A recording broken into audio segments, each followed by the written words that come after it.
In my last book, I talked about this idea that there were these robots that were basically igloo coolers on wheels, and they were going around college campuses in China a number of years ago. But now we're seeing the same thing happening on the streets in Miami. We're seeing them happen on the streets in Chicago.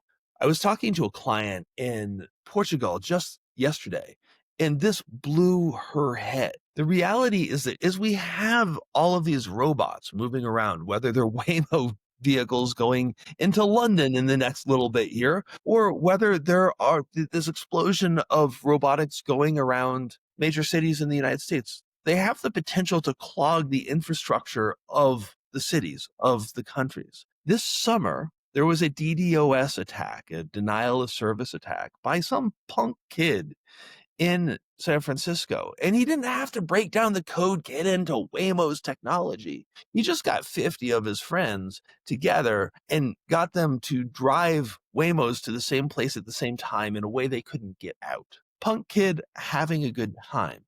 But these are the kinds of things that criminals can be engaged in. They're the kinds of things that nation states can be engaged in.